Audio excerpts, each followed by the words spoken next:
Middleton and family are about to face their most serious test yet, opinion.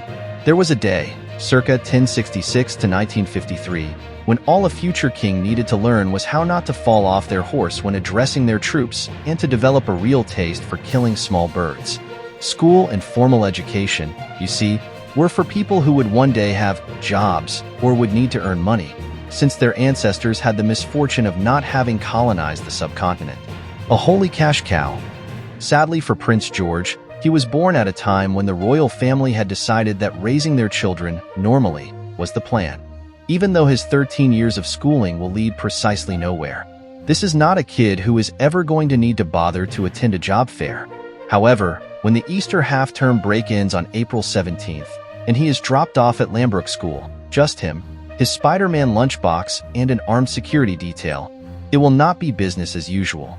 Next week we'll see the prince, his sister Princess Charlotte, brother Prince Louis, and father Prince William all return to their normal lives for the first time since their mother Kate, the Princess of Wales, revealed to the world that she has cancer.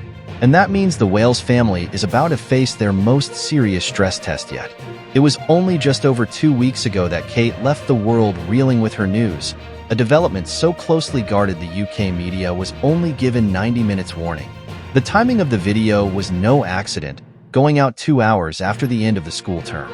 This meant that just as the storm was breaking, William and Kate were able to protect their kids and could abscond to their Norfolk home Anmer Hall to do suitably wholesome things and ride out the initial frenzy. But all fairy tales, even actual royal ones, must come to an end. What Kate and William face now is finding out whether their carefully wrought plans for her treatment and recovery will hold up in the harsh light of actual day. For the first time since the world learned about the Princess of Wales' diagnosis, the Prince of Wales will return to the royal coalface and their children will be shunted back to Lambrook to continue to learn the imperfect tense in French. In the wake of Kate's cancer news, Kensington Palace made clear how the couple want things to go. William will get back out there and get back to work, posing for selfies with people who put their own trash out and doing his bit to bang the climate crisis drum, but to a lesser extent than normally. The princess, of course, will be out of sight with no known return date, even vaguely mooted, as she undergoes chemo. And the kids will not be allowed to get out their homework. But you know what they say about best-laid plans.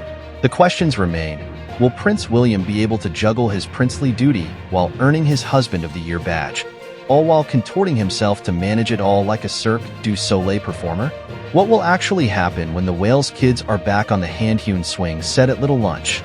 And will not only the British press but the public accede to the Wales's request for privacy, now that there are probably even bigger dollar figures attached?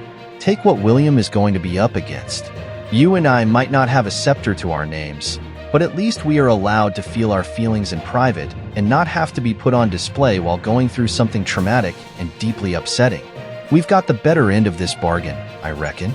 The next time that William turns up in public, it will be with the world knowing that his wife is battling cancer and that her disappearance from view is not a temporary blip, but an aberration in an otherwise steady drumbeat of glossy, coupley official outings. The 41-year-old will have no choice but to go into the wide world and have the full force and intensity of public feeling imposed upon him. William will also have to hold down the professional fort now and fly the Wales flag solo.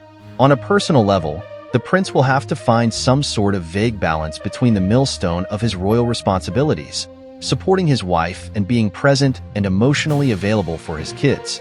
That's a hell of a lot for one man to have on his plate, even if he is a man who has never actually carried his own plate in his life. Next, there is the question of how the Wales kids will fare at this extraordinary time.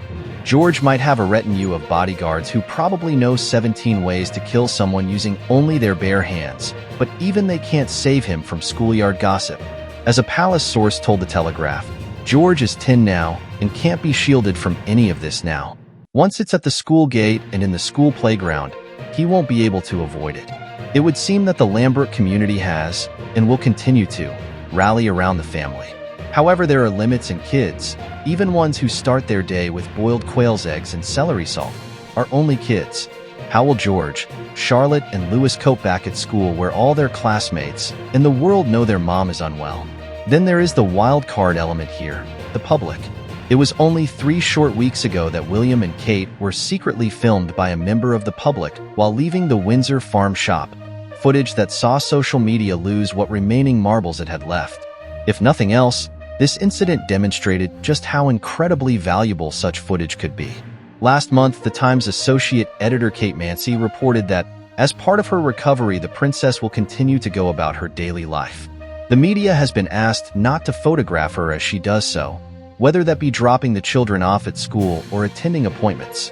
The palace has asked media outlets not to participate in the market for information, images, or video. Politely asking is all well and good, and while the UK press might obligingly toe the line, the US and European markets could have no such restraint. Fleet Street might not touch a clip of Kate getting an almond latte, but the international markets and websites like TMZ are another matter entirely. The princess has become even more of a target now that there is the equivalent of a bounty on her head. Will the public's decency win out over greed? Or will there always be someone with no qualms about secretly filming her in the cereal aisle?